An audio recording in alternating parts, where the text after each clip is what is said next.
Hello and welcome to BroadCAST, the online webinar interview series from the UNL Center for Academic Success and Transition. I'm your host, Dan Hutt, and we could not be more delighted to have with us today from her bookshop, A Novel Idea in downtown Lincoln, Nebraska, Cinnamon Dokken. Cinnamon, it's really a true honor to have you with us here today. I'm thrilled to be here. Thanks for having me. You bet. Well, we've got a lot of student questions here, and I've got a lot of my own as well. So we're going to dive right in. Sure. First question comes to you from Wyatt of Omaha and Andy of St. Paul, who would like to know what it was like growing up in your hometown of Pawnee City, Nebraska, and going to school there. Okay. Hello. That's a good question. So, growing up in a small town, when you are living it, I think you can feel a little constricted or constrained, Yeah. and you always kind of everybody wants to get their driver's license right away. You want to be able to hit the highway and get out of town, see the world, all that sort of thing. Drive up the road to Tecumseh and visit the troublemakers. Yes, exactly. Yeah. Tecumseh was the trouble town. But I think growing up in Pawnee City had a lot of advantages that became clearer to me later. So, I think that while I was living there, I think it was easy for me to feel a little uncertain, a little maybe less worldly than some people who are from larger communities, which in fact wasn't really all that true, Right.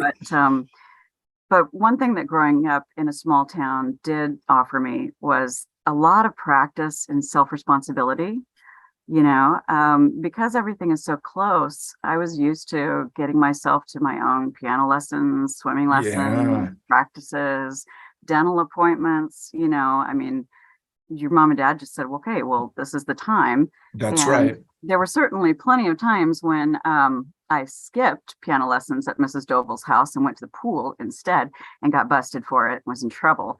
But, it did teach me how to manage time in that way and get places. Sure. Were there always books in your house growing up, and what were your reading tastes as a Oh, small child? gosh. So I had a paper route when I was in fifth and sixth grade, and I would spend all of my paper route money on the weekly reader order form. Do you remember those? Yes, I I don't know do. if they still have stuff like that, but about once a month or so, you could get all kinds of books. And I remember that one time I ordered 16 books, which was the limit of my budget. But, Mm, as they're unpacking the box, Mrs. Alban kept calling me up to her desk to pick up another one. And it was wonderful. I bet it was. Yeah. Now, Anna of Lincoln and Kelsey of Gretna would like to know, did you always know that you were college bound and or to UNL? Mhm. And what about your major in English? Was that something that you always knew you were going to do? No, okay, thank you for the question. Hmm. I think I always knew that I was college bound. Both my parents were college educated. My mother had been an English teacher, and then she opened her own business as a greenhouse floral supplies shop. My dad was a dentist in Pawnee City, and he also taught at the university, so I had a connection there. Yeah. And I did a lot of leadership camps in high school that were held at UNL, so I was pretty familiar with the campus. Okay. Okay. So you kind of knew Lincoln before you got down here. Yeah, a little bit, Okay. and because I had younger siblings at home and family life was pretty important to me, I wanted to stay close to them.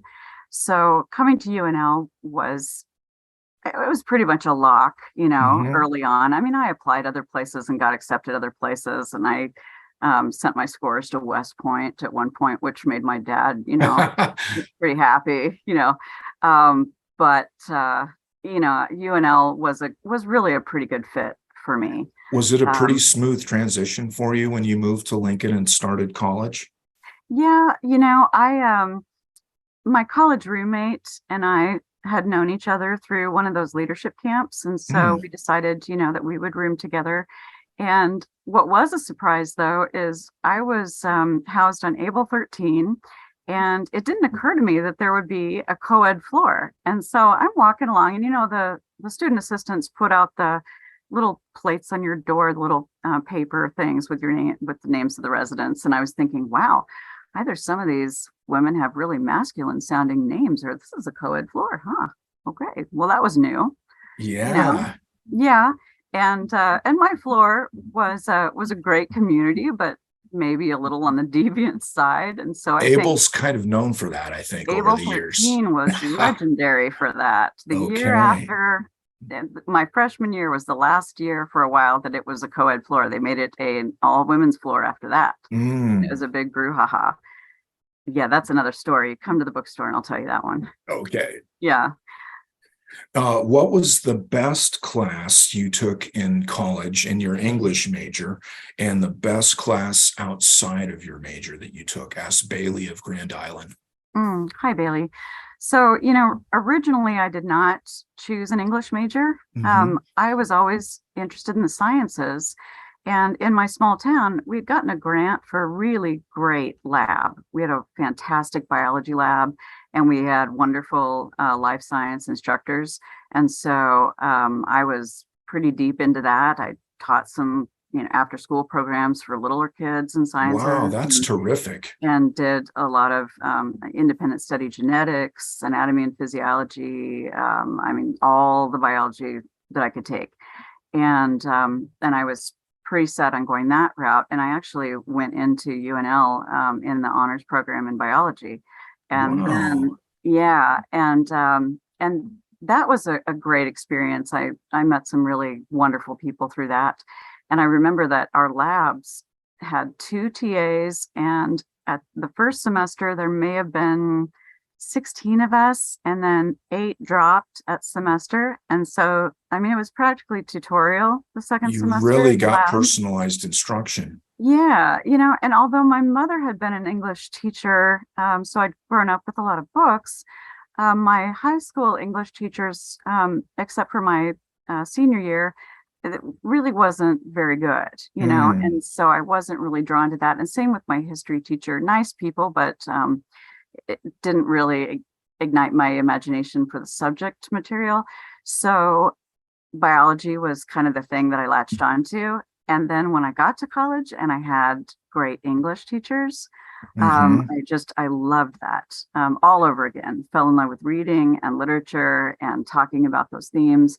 And I remember that toward the end of the second semester in my biology lab, the TAs were going around the room and saying, okay, so which professor are you continuing to study with? And, Steve, Dr. So and so, and Joel, Dr. So and so, and Cinnamon. And I said, actually, I think I'm going to be an English major. And it Wow. just, it just didn't compute in the TA's mind, it kind of scrambled his brain a little bit. He's like, uh-huh. And Jennifer, moving on. But yeah, I went into the English department and just really loved it. That's So terrific. yeah, and I took a couple of classes from now retired Bud Narvison. He had a fiction class that I learned a lot in, a fiction writing class, and he had an American Lit class that I liked a lot, not just for the subject, but for the way he ran the class. He would give everybody a 3x5 card at the beginning of class every time. And at the very beginning of the semester, you would choose an alias that you would stay consistent with throughout the semester, but it would protect your identity from him, I guess, as well. But he could see the consistency in the responses. So I chose Jordan Baker from The Great Gatsby. And Nice. every day you were to write on the card, something that you learned, something that surprised you, something that you were curious about. And you had to turn in that card at the end of the class. So the effect was that it really made you pay attention in I class, bet it did. because you can't afford to dawdle around those last few minutes when you have to get to your next class. It's a Yeah. very effective tool. And I use a version of that with staff here in our staff logs. All right. I Yeah. did not know about your extensive background in the sciences. Tecumseh was very much different Mhm. from Pawnee in that regard, in that we weren't strong in the sciences department. Yeah. It wouldn't have made any difference for me because it's always baffled me anyway, but we were ultra strong in English, particularly with Oh, my really? brother-in-law, Bob Adele Jr. Mm-hmm. Give a plug for Bob that way, but he really helped form my tastes in music and literature and art Oh, in general. So I didn't know that. That's terrific. So it yeah. was a real decision for you to switch over to English. Yeah, it was. I mean, I still got to do a little with the sciences Hmm. because my dad was a dentist and oh, he was instrumental in forming the dental forensics unit in Hmm. Nebraska. And so I had assisted for him for a long time, in his practice. And so when we formed this forensics unit, I went on as an auxiliary. And so I worked on cases with him, forensics cases where we do dental Wow. autopsy and things like that. Okay. And yeah. To contribute to the Gatsby reference as well, you knew that you were always being watched by the eyes of Dr. Eckelberg. So you had to continue that, didn't you? Yeah. Yeah. Yeah. Very good. Does anything occur to you, Cinnamon, that you would have done differently as an undergrad if you could go back? Connor of Lincoln asks.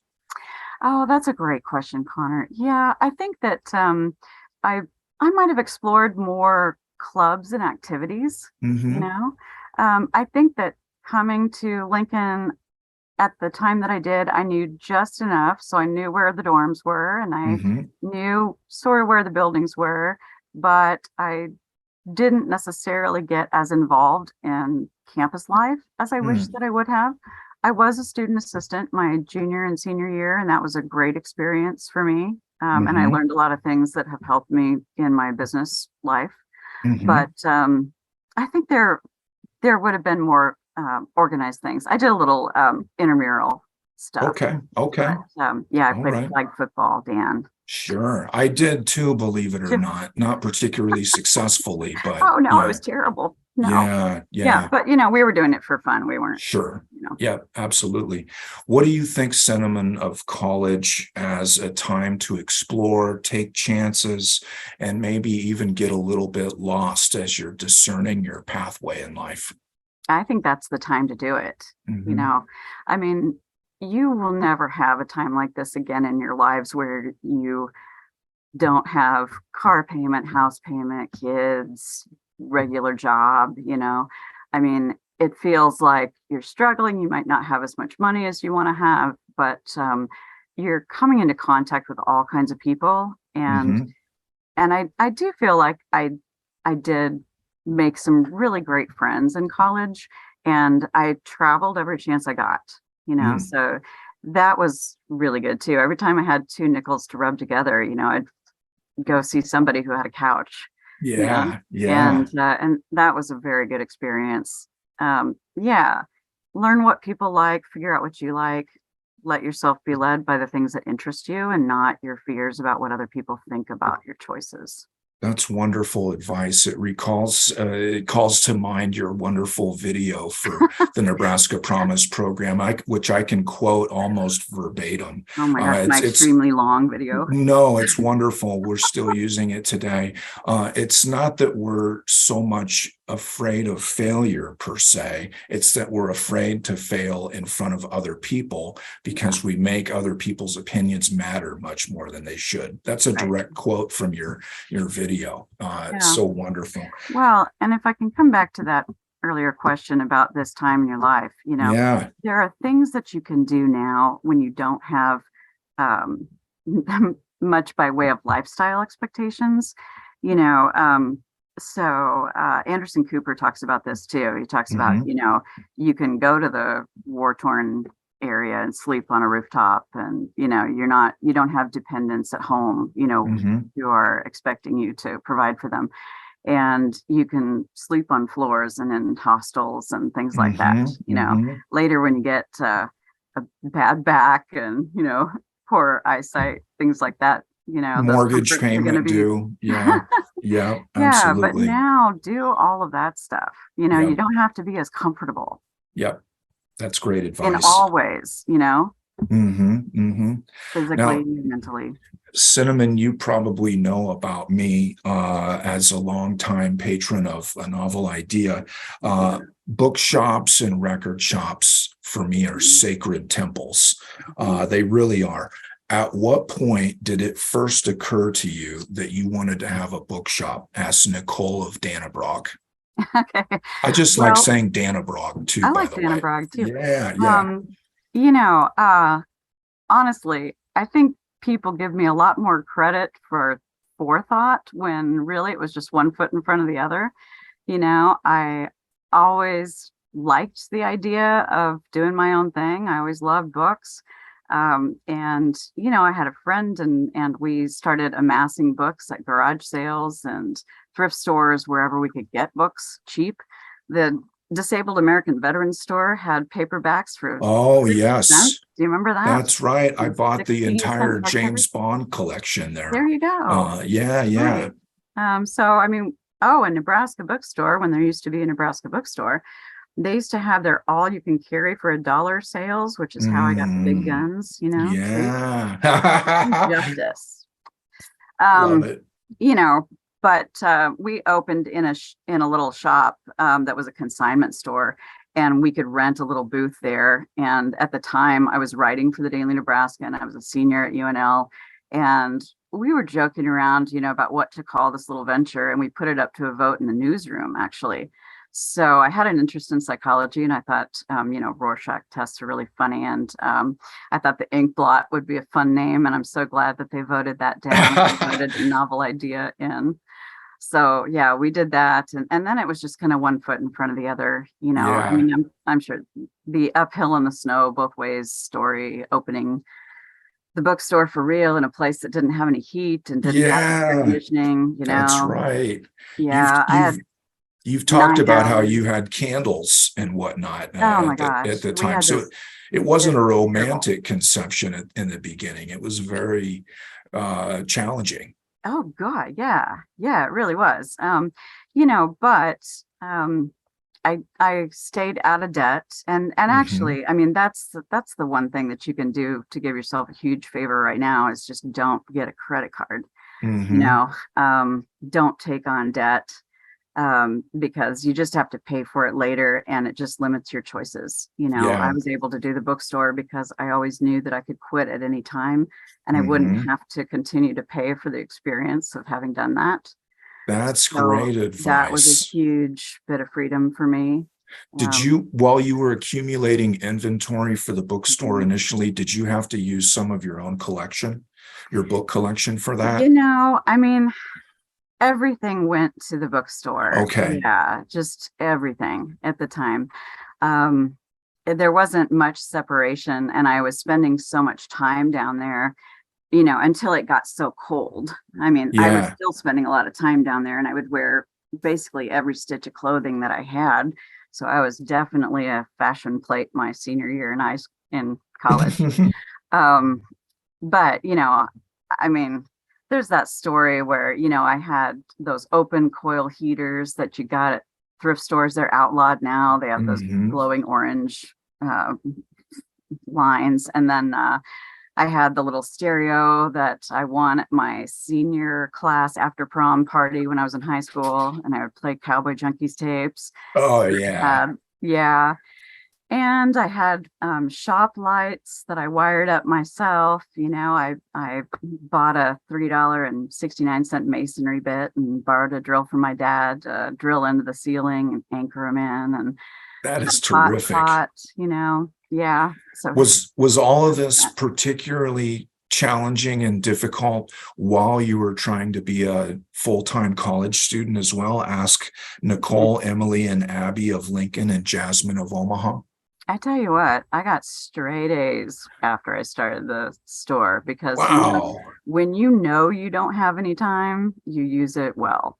So that's a wonderful anecdote. I had 9 hours of summer classes when I started the store and 17 hours that fall semester. I Wow. was doing the bookstore. I was working as a tutor for the athletic department and a study hall monitor because I needed money because the bookstore wasn't really paying anything. Hmm. Um, And in fact, I had class, Linda Pratt, who at one time chaired the Oh, English yeah, that's department. You know, right. Linda?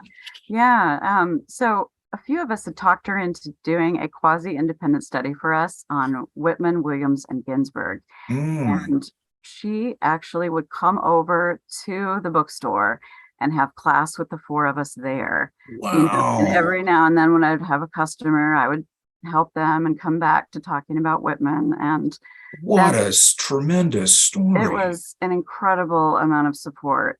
I can't believe Gosh, that she did that. And it's we, extraordinary. it really is. And we did that that way until about mid-October when it got too cold to really have Hmm. class in the Hmm. bookstore. Hmm. Do But you think part of the reason that you were doing so well in college at the same time you were starting the store is because you had really identified your direction and that provided motivation accordingly? Sometimes students struggle because they don't know exactly where all this is going to. I You know mean, what I mean? no. Okay. Okay. No, I don't. In fact, I remember the day before I graduated, just being up all night thinking, I can't believe they're giving me a diploma. There is so much I don't know. I can't believe they're giving me a degree. And I was thinking I should be doing some kind of work on Marguerite Duras and Anais Nin and Colette, something like that, something significant. Hmm. Um, but I think that really doing so well in terms of academics, the last bit was about the time. Hmm. I Hmm. was just very focused and you just don't have time to say, I'm going to watch this show, Hmm. you know, Hmm. and put Yep. it off until you're in trouble, you know. You just Right. have to do it the little bit of time you have. And so you use it well. So Right. Right. being busier is a lot of times better, I think, Okay, okay. you I'm know. sensing a real practical characteristic to the beginnings of the store and Oh, whatnot. yeah. Yeah. Did you Well, go? Yeah, yeah. Did, yeah, I mean, we also did some goofy fun things. Like in the first years of the store, I had a poetry reading series with a friend that we called Rhythm and the Rhyme, and we had it in the coffee house. And back then, you could smoke inside, and there was a back room of the coffee house that yeah, was yeah. just a chimney. You remember that? Yes, I do. And oh my God. And so, in fact, when I was cleaning my basement recently, I found some old handwritten flyers because there was no desktop publishing, there was no internet, there was nothing. So it's all this, scrawled out stuff, and it just says, angst ridden, prove it. Send your work to this address, and maybe you can be one of our main mic readers. And Love anyway, it. I yeah, miss that world in some ways. I kind of do too, because we had a lot of great poets and writers that read for Yeah. us. Matt Mason read for us when he was, I Okay. mean, he's poet laureate now. Right, I mean, right. I did not have a hand in that, but it was Hmm. fun to see Hmm. him in his beginnings. Sure. What was your sense of the bookstore landscape in Lincoln at the time that you opened A Novel Idea? And what is your relationship with other local bookstores today?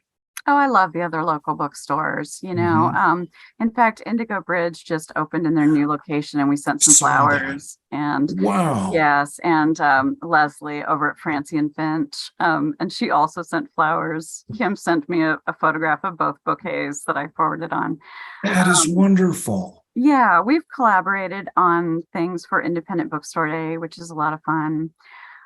There have been huge changes in the book market since I came to Lincoln. And at one Yes. point, I think I counted that there were something like 30 bookstores that had opened and closed during that time. Wow. I mean, it's shocking, That is to shocking. think about that. Um, I think, though, most of the time, again, I think people credit me with more forethought than I had. There was so much of just kind of putting my head down and working on building something that I just wanted to create on its own. And You then have.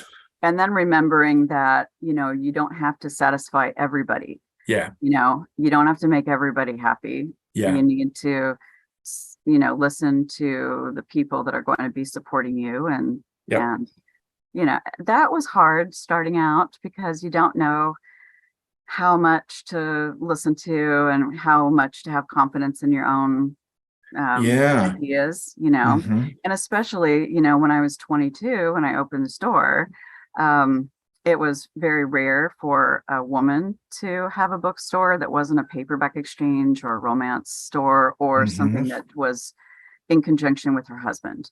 Hmm. And so, it took a long time for people to take me seriously. I mean, I've only done books my entire life. I've never written a resume, which my daughter thought was a measure of tough love when she was asking me what was on my resume when she was writing one. I said, I don't have one. She says, Mom, I know I have to do it myself, but can you just tell me like what was, I love it. yeah. But I think just trying to have a general use bookstore that represented the vastness of the world, Huh? and not just the things that I like, but you know, all areas that requires a lot of knowledge. It does. Yeah. And Yeah. that's been a wonderful adventure. Oh, now, 30 years after your opening, 29, 30 years, how do you see a novel idea today in a somewhat rejuvenated downtown Mhm. Lincoln? And what's your place in the local literary scene as you see it? Oh, I love downtown Lincoln. I I can do speak to too. that right away. And our block on 14th Street between O and P Best is part of downtown, right it there. is. I think so too. It's, we talk about it as sort of a Sesame Street experience, only, hipper. Um, Hmm.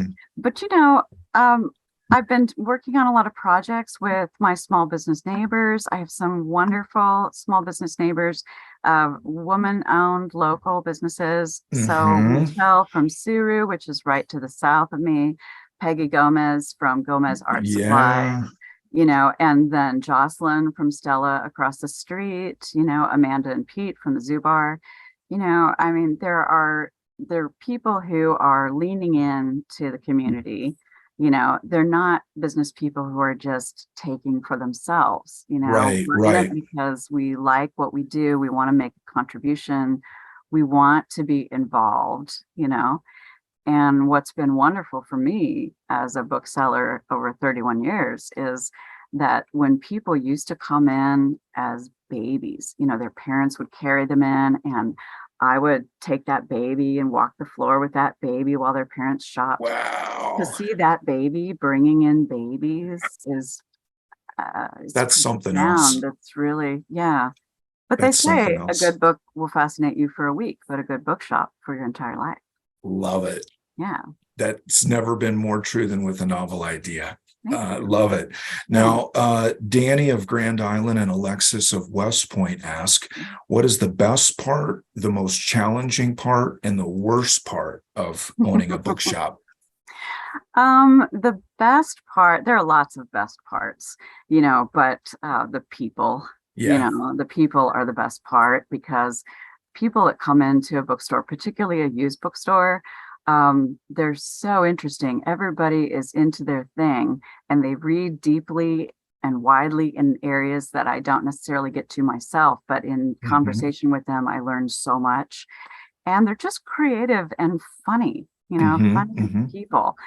You get a lot Um, of characters coming into the store, don't you? yeah, we And do. I mean that affectionately. Yeah, Yeah. I do too. It's the land of the eccentric. Oh, absolutely. I You're mean, already weird if you read in some oh yeah. ways. Yeah. Yeah. I mean, it's a great sort of self-selecting group. Hmm. But Hmm. what's super about having an open shop like this is that we welcome everyone. Absolutely everyone is welcome in here.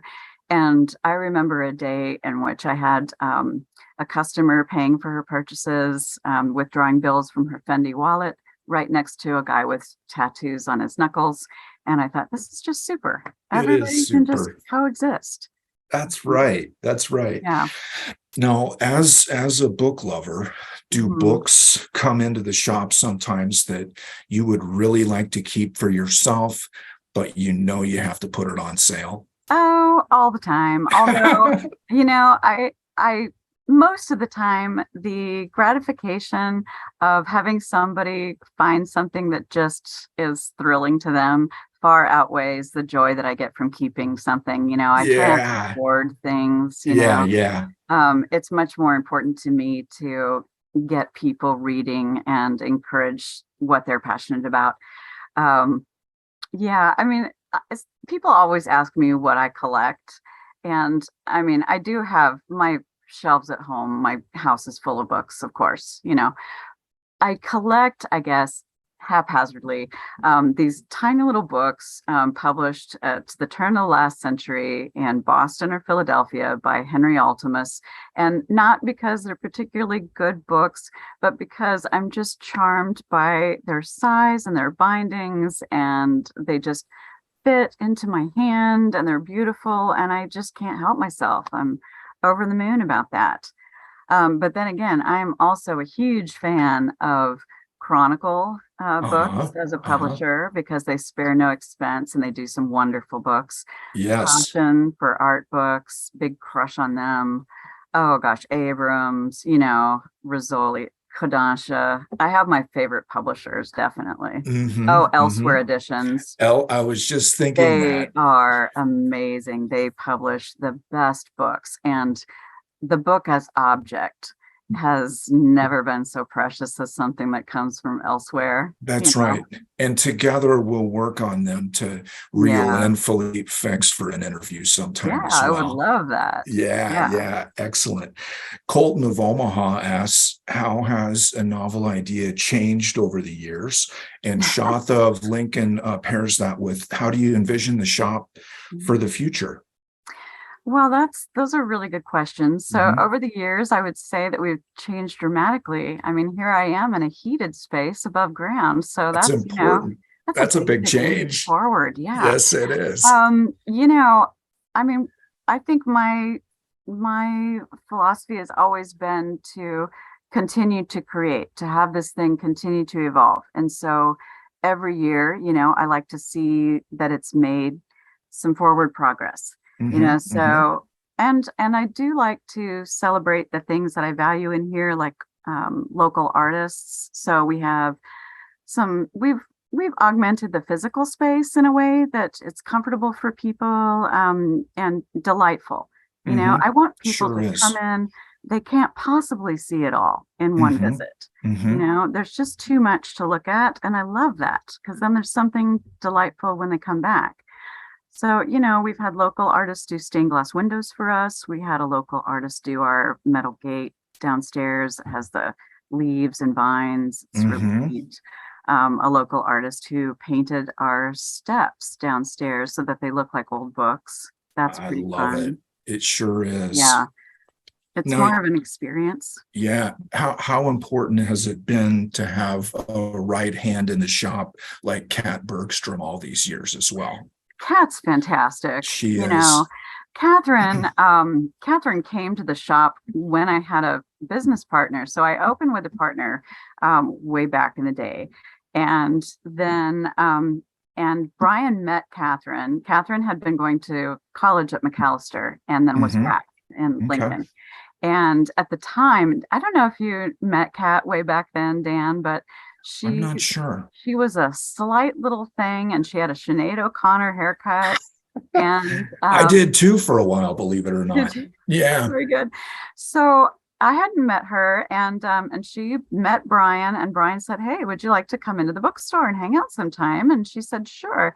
So she comes into the bookstore, and he says, "Okay, bye. I'm going to karate practice," and just leaves her in the store. And Wow. now, granted, this is a long time ago, so it wasn't the professional operation that we have now. Yeah. But I mean, she didn't know where anything was, or how to do anything. And I came in, and Catherine recounts this story probably better than I tell it. But in her words, she said, "Well, I was at the counter and I'd heard about you, but I didn't know you. And I was a little intimidated to start with. And then you come into the store and she says, oh no, oh no." And I come walking up to the counter, and she says, "You came to the counter and you said politely, but you said, 'Pardon me, but who are you? And what are you doing in my chair?'" And but I still consider Catherine Bryan's greatest contribution to the store. And Catherine has worked with me for 28 of the 31 years that I've been in there. Wow. And yeah, You both are a great team. I know that much. we have a lot of fun. We joke that we're going to make our real money by writing our memoirs. Love it. Love it. Mhm. Now, you've spoken to this point a little bit already, but Jackson of Omaha and Austin of Gretna ask, in retrospect, how do you feel your degree from UNL in English prepared you for your future career as a bookstore owner? And I'm reminded that last year, BroadCAST met with Lincoln Mayor Larry and Gaylord Baird, who pointed out that many of the CEOs of Fortune 500 companies hold degrees in areas like English or philosophy or history. So you don't have to get a degree in business to start a business. Right. I think that my English degree helped just in the sense that it encouraged me to read widely. And when you're reading widely, you are taking in a variety of perspectives, and that's important whenever you're going to be working with the public or managing anything, it helps in terms of even just your basic problem solving. If you've just been, kind of in a rut, you're not going to see the most creative ways to get around, and reading in the English major at UNL, I think, was really instrumental to helping me do some of those things. Absolutely. Lexi of Omaha asks, what might you have done in your life if you weren't a bookshop owner? Oh, gosh. I would be an international jewel thief. No, I would Love not. it. Love it. No, I would be, I don't know.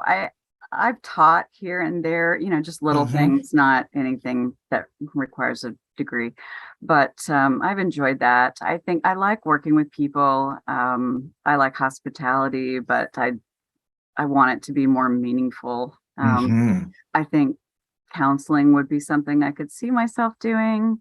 I got ordained on the internet a few years ago because one of my staffers was going to marry his boyfriend, and not religious people, but wanted something meaningful. And so since then, I've done 6 weddings. We just had one. Yeah, we just had one in the bookstore in August. And Holy I've done smokes. one memorial service. Yeah. Okay. So I've even thought about a way to be useful for people who are not necessarily religious, but for him, they want some end of life comfort and guidance. There's something called a death doula, and a death doula, also kind of helps the family cope and helps keep the focus on what's most important, and reflection and celebration and things like that. Well, people know how genuine and compassionate you are, Cinnamon. So it doesn't surprise me at all that you're involved with that and that people come to you accordingly. Now, this is my favorite question, perhaps of the whole works, and I just saw it the other day. Ronan of Lincoln brings up the point that A Novel Idea has long been well known for its cats in the window. What originally inspired you to have cats in the shop? And he would like to know, what's one crazy story where the cats really got worked up? Oh my gosh. I have so many stories. That memoir that I mentioned, Cat and I writing, there's going to be chapters devoted to the cats. Okay. The first cat came to us because one of our regular customers found him on O Street when we were moving into this location. And he was a tiny gray tabby, and he had burned paws and frizzled whiskers and needed medical attention. And so we stopped what we were doing and we took him to the vet. And, the whole time I've got him on my lap and I'm saying, it's okay, you're going to be okay. And then right when we walk in, they say, okay, well, what's his name? And we say, well, we've been saying you're okay. We just called him okay. It was the silliest thing, but he was definitely good at that. The second cat, though, Silas. I remember Silas. Silas was a media sensation. He was a national hero. Yeah. We had Silas fan club t-shirts made for him. He was such a funny cat. He would fetch and catch, and he was born with a birth defect. And what that meant is that I spent lots and lots of money on medical care for this cat. In fact, after the first year of having him, I sat down with my accountant, and Rob said, "Okay, Cinnamon, you've spent X amount of dollars on this cat." I said, "I know, we love him." And he Yeah, said, "Okay, as long as you know, it's not he's a on problem." staff. Yeah, he's on staff. But he was a Jeopardy question. Do you remember Yeah, that? yes, that's So, right. yeah. So at one point, there comes this question on Jeopardy, what small animals live in bookstores like the late Silas of A Novel Idea in Lincoln, Nebraska? And I mean, we didn't expect that at all. That And when is it happened, tremendous. oh my gosh, everything was just blowing up, our phones, Facebook, text messages. It was pandemonium. Oh, that's I wonderful. have lots of other stories about the cats. Come see me. Okay, okay, and come see them Yes, as come see well. them. Yeah. Um, Cinnamon, our Nebraska Promise students this semester are presenting at the end of our course on the concept of digital versus material versions of Oh, sure. literature, music, film, art. What's your Mhm. stance on this issue as a bookstore owner? Ask many people. Braylon, Casey, Lily, and Mary of Omaha, Treggy of Lincoln, Eric of Lexington, Cassidy of Papillion, Isabel of North Platte, and Haley of Bellevue, and Brianna of Ort. Is there room for both Of the course. digital and the material? Yeah. Okay, okay, Yeah, there is. I mean, every time there's a new thing that happens in the book world, people worry about it. Are you doing okay. okay? Barnes and Noble opens, how are you doing? Are you doing okay? Mm-hmm, They mm-hmm. start selling books online, how are you doing? And then ebooks, I mean, people have been proclaiming the death of the physical book for so long, and it's just never going to happen because Okay. people love that tactile Yes, they do. experience of reading. They love Mm-hmm. having something on their shelves. They love being able to tuck in notes, photographs, pressed flowers, whatever they want to put in there. They like knowing that, I mean, that's one of the things in a used bookstore that's really charming is, knowing that the book that you're pulling off the shelf belonged to someone else and that it was meaningful to them. It's got a And story of its it own. has a story, right? And a lot of the time, people can come to the counter with a book and I can tell them, oh, this belonged to this person. And I'll tell them about how this professor used to take groups of students to England and Ireland and Wales. And I'll tell them all about how we spent a lovely 2 days working with their collection. I think that digital media is fantastic. I think as someone who is from a small town, I think that when you don't have a bookstore in your town, you don't have access to these kinds of things in physical form, digital form opens up the whole world in a Mm-hmm. way that, I just didn't have when I was growing up. Sure. So I think that's amazing. I think sometimes that digital formats can kind of make you feel a little more frenetic, though. They've Mm-hmm. actually done some studies with using MRIs, people reading things in a digital medium. There's still that little bit of distraction. Should I be checking my email? Should I be checking Facebook Yeah, or TikTok or whatever else the device does for you? Whereas if you're reading a book, it's just a book. And right. so, I mean, the whole world could be on fire and you're in this really great chapter, so you can Yeah. Oh, become well really said. absorbed in it. And I think that's an experience that we really need to give ourselves. Yeah. You need to give ourselves opportunities to be absorbed and fully engaged without that little pull of a thread You've that you got might need to mail. do something. Yeah, you've got Yeah. mail. Yeah. Yeah. Oh, well said. I totally agree. And I would extend that comment to record albums as Yeah, well. for There's something sure. about you being an active participant in the experience. Well, right. I mean, you Yeah. get the liner notes, you get all kinds of Yeah. things. Um, And you've got to get up and go put the platter on the turntable as mhm. opposed to just clicking the MP3. Yeah, for But sure. yeah, For yeah, sure. absolutely. Now, here's a chance to get you a little bit riled up on our webinar Okay. this morning. All right. Jamie of Grand Island asks, do you believe some books considered dangerous should be Mhm. outlawed, or should all books be free to read? I think that we need to trust readers to be able to discern for themselves. And I think that that's an important part of that. On my website, my radio show that I did at KZUM for a while, Catherine and I are actually in conversation in an episode in honor of Banned Books Week, having this very Okay. conversation. And it is Yeah. something that we talk about all the time. I think that especially, if you are unable to read about mistakes in the past, you don't have any instruction as to how to avoid them. Hmm. We have that conversation in the store a lot. And I remember that a couple of years ago, I had a young staffer and she was saying, well, okay, so we have that, you know, really neat edition, that first edition of the United States of Mein Kampf, that's Hmm. annotated. We have that in the case, but we wouldn't actually carry Mein Kampf by Hitler, would we? Hmm. And I said, yeah, we would. We absolutely would. And she says, well, okay, but we wouldn't like display it in the store, would we? I said, well, yeah, we would. I mean, we'd have it in the store. She says, okay, but we wouldn't sell it to a neo-Nazi, would we? I said, yes, we would.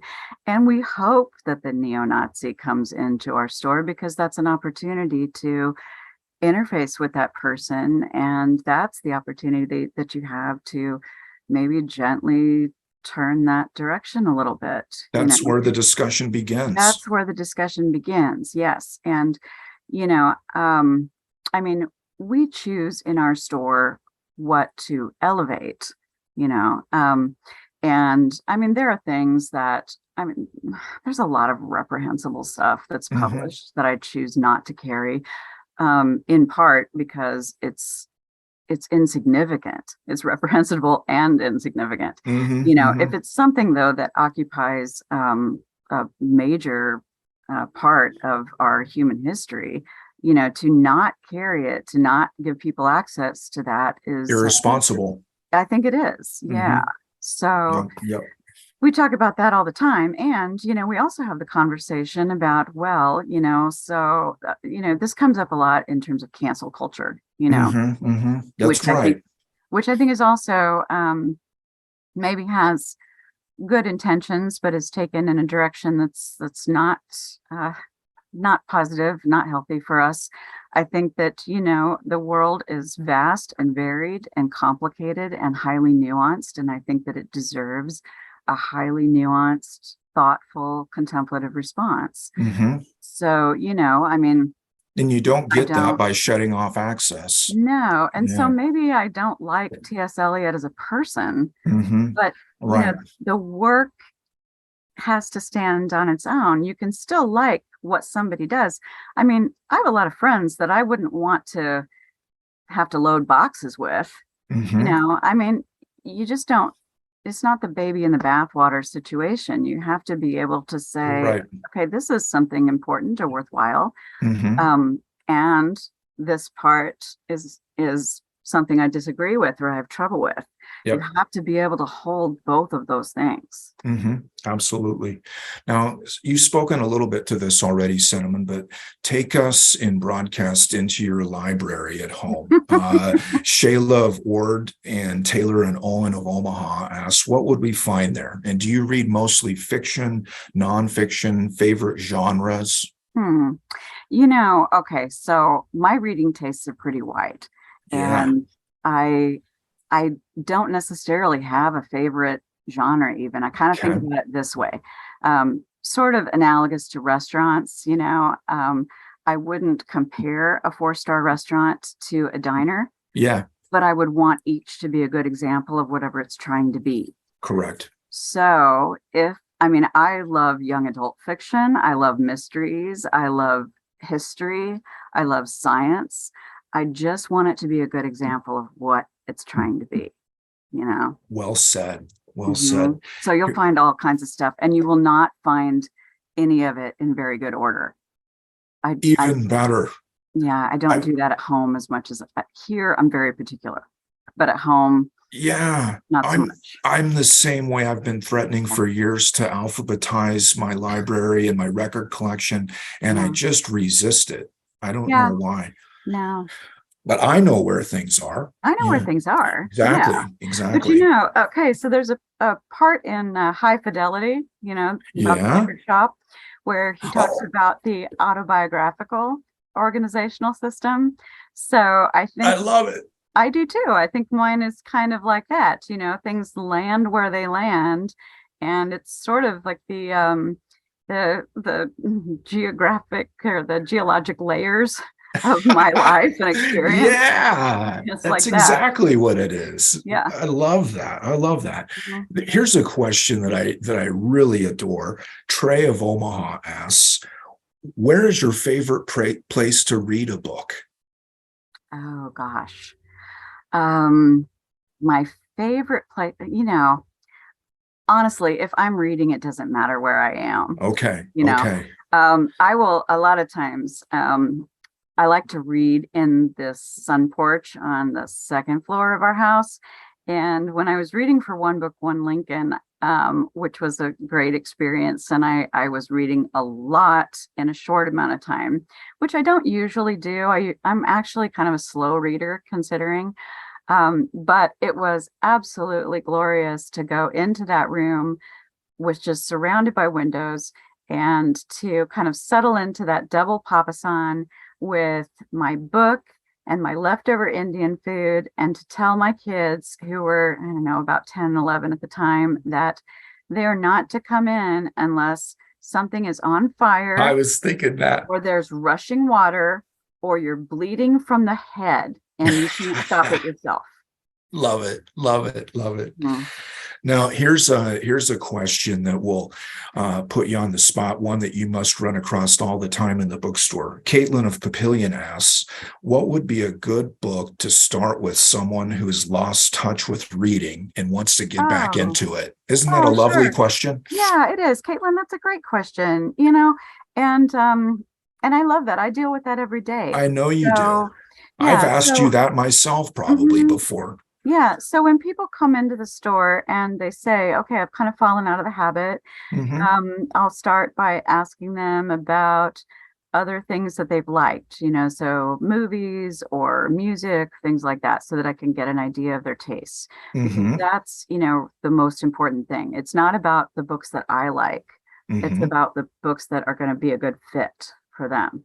So you kind of ask some questions that way, and that's actually a really nice part of being a bookseller. It's that intimate Yes. sharing kind of thing.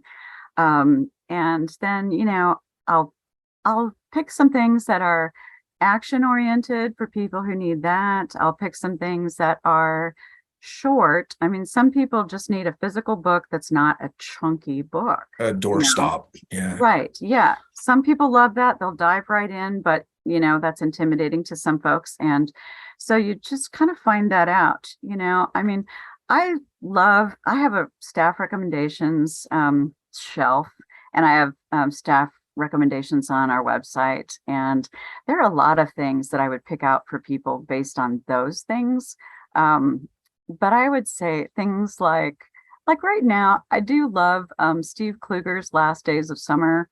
Do you know that book, I Dan? don't know. It's a World War II. I have a very low threshold when it comes to like cheesiness, and this gets right up to the line, but it doesn't go over. Okay. Um, Okay. but I like it because its format is so unique. So I think this would appeal to you because you're reading Visit from the Goon Squad, right? Yes, that's right. Okay, Yeah. and Yeah. that has some really interesting formatting.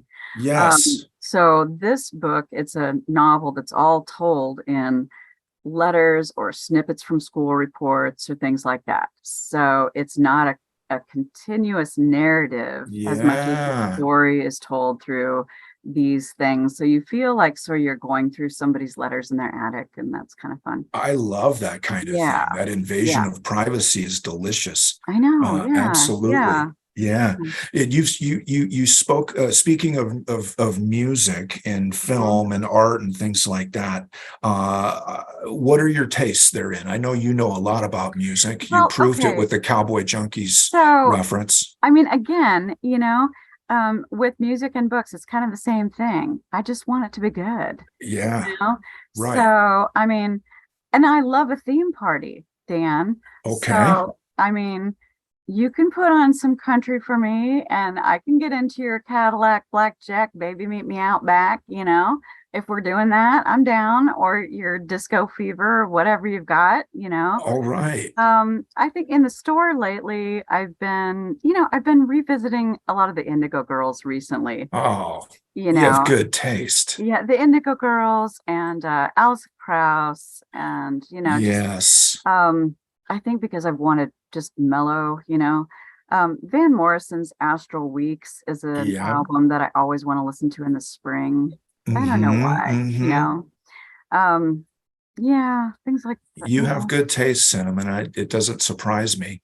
But And there's so much music, there's so much to know, and there's so much great film. yes, there Yeah. is.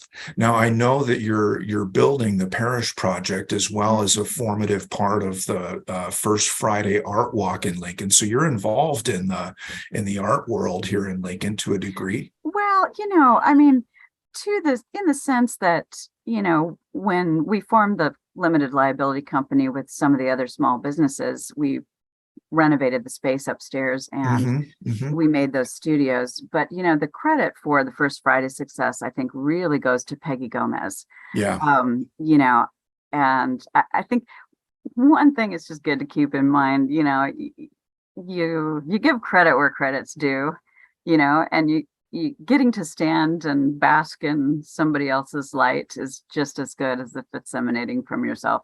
So yeah, Peggy's done wonders. The Tugboat Gallery is fantastic. And I think that what sets that apart from some of the other galleries is that it really has this grassroots kind of outsider feel to it. Yeah. Yeah. That's It's important.